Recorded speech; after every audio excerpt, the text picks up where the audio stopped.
हमें अपने पैरों पर खड़े होकर के अपनी पार्टी मजलिस-ए-इत्तेहादुल मुस्लिमीन के झंडे को मजबूत करना होगा।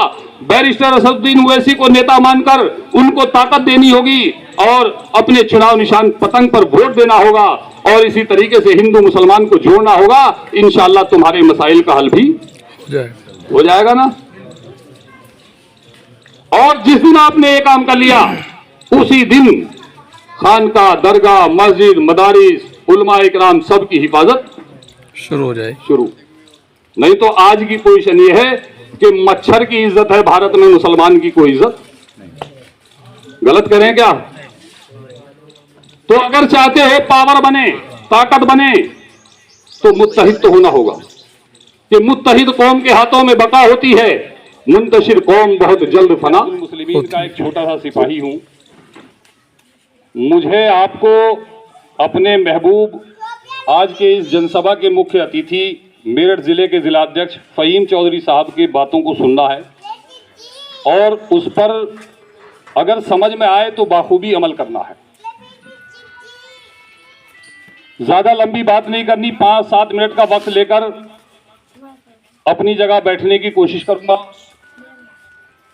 सिर्फ ऐसा नहीं कि भाई जो पैगाम हम लेकर के आए हैं वो आप ना जानते हो, आपके कान में उसकी आवाज ना हो, लेकिन झगड़ा सिर्फ हमारे बीच में यह है कि हम जानते तो सब कुछ हैं लेकिन मानते कुछ नहीं है। बात सही है गलत?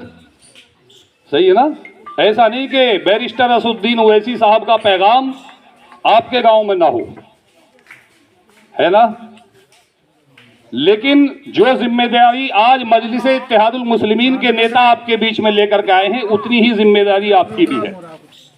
और आज से हमें यह तय करना है कि जैसे राधना से, मेरठ से काफी दूर से आए ना हम लोग, तो आपकी जिम्मेदारी ये होगी और ये देकर के हम जाना चाहेंगे कि आपके विधानसभा क्षेत्र में जितने हिंदू मुस्लिम गांव हैं, आप इन्हीं सिपाही और सेनापतियों की तरह आपको भी ये पैगाम गांव-गांव, गली-गली, चौराहे-चौराहे पहुंचाना होगा। क्योंकि इस देश में मजलिस-ए-इत्तेहादुल मुस्लिमीन मुसलमानों की लड़ाई लड़ने के लिए नहीं बनाई गई, बल्कि हिंदू, मुस्लिम, सिख, ईसाई, जैन, बौद्ध, पारसी, दलित, अगड़े पिछड़े तमाम इस देश में रहने वाले तमाम मजहब के लोगों की हिफाजत और उनकी लड़ाई लड़ने के लिए बनाई गई।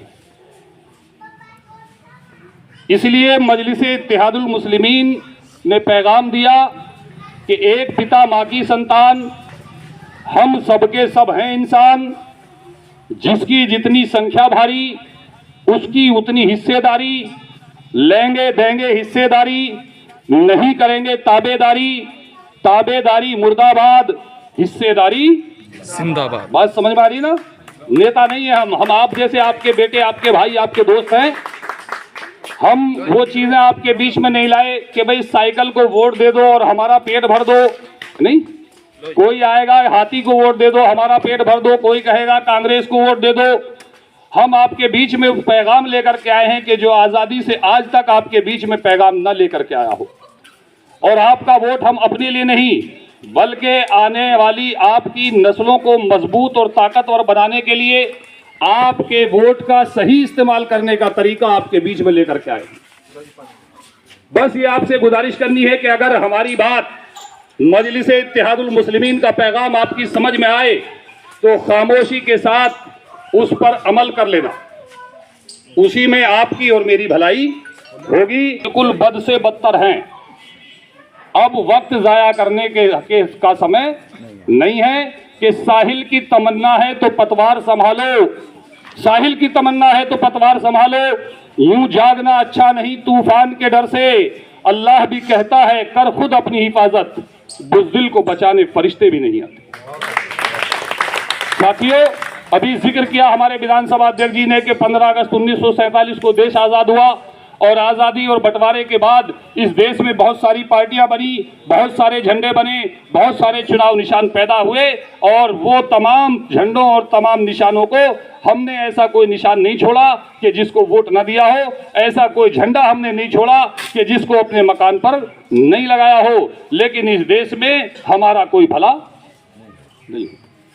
आइए इसी बात को आगे बढ़ाते हुए अपनी बात को खत्म करेंगे कि आज़ादी और बंटवारे के बाद इस देश में सिर्फ एक पार्टी हुआ करती थी जिसका नाम कांग्रेस, और इस देश का हिंदू, मुस्लिम, सिख, ईसाई, दलित, अगड़े पिछड़े तमाम जात और धर्म के लोग उसी कांग्रेस का झंडा ढोते थे, उसी चुनाव निशान कांग्रेस को वोट दिया करते थे।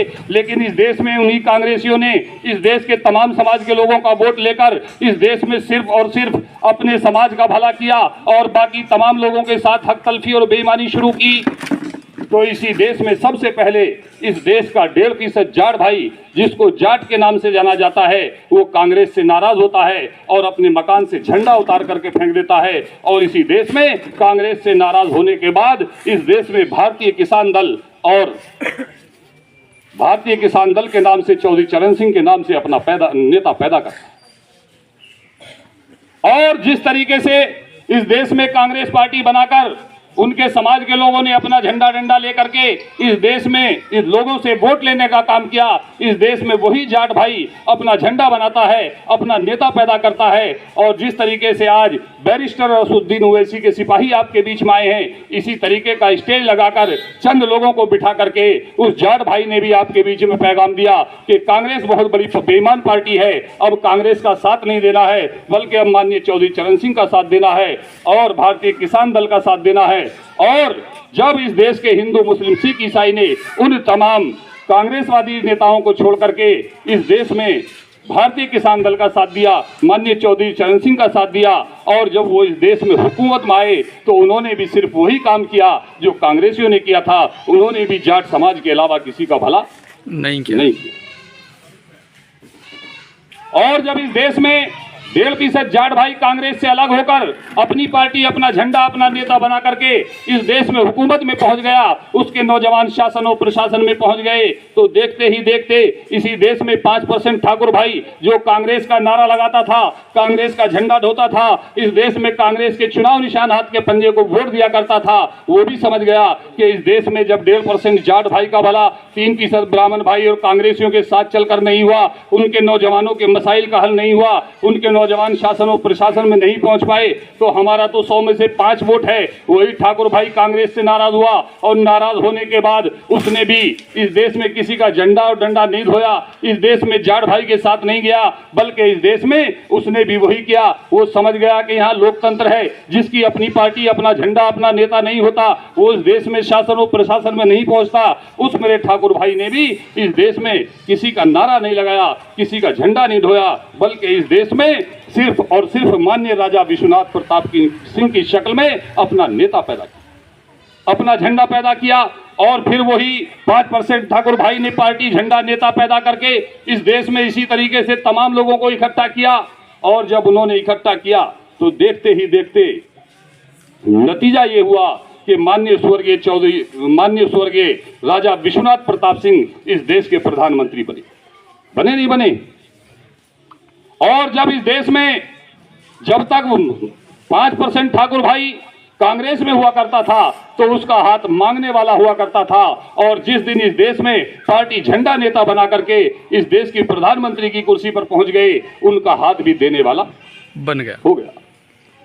लेकिन हमारा ये कहना है कि इस देश में 5% ठाकुर भाई ने कांग्रेस से अलग होकर जब अपनी पार्टी बनाई, अपना नेता पैदा किया और इस देश के हिंदू मुसलमान को जोड़ करके इस देश की सरकारी, इस देश की कुर्सी पर कब्जा किया, तो मेरे ठाकुर भाई ने भी इस देश में हक तलफी के अलावा कुछ नहीं किया, बल्कि इस देश में वही किया कि जो इस देश के 3% ब्राह्मण भाई ने अपने समाज का भला करने का काम किया था। जिस तरीके से 1.5% जाट भाई ने पार्टी बनाकर, नेता पैदा करके सिर्फ और सिर्फ अपने समाज का भला किया, वही काम इस देश में माननीय राजा विश्वनाथ प्रताप सिंह ने भी किया।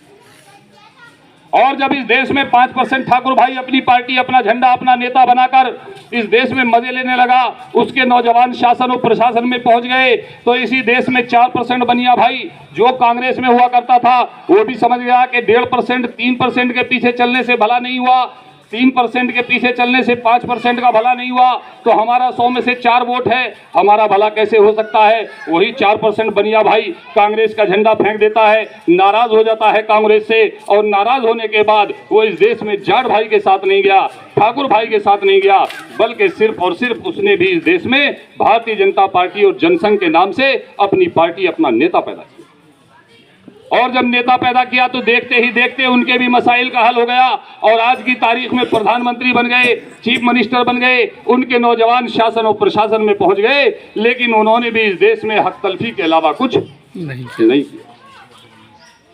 यानी पता चला कि जो लोग कांग्रेस से नाराज हुए और जिन्होंने इस देश में अपनी पार्टी, अपना झंडा, अपना नेता पैदा किया, वो इस देश में इज्जतदार बने, इस देश में हुक्मरान बने।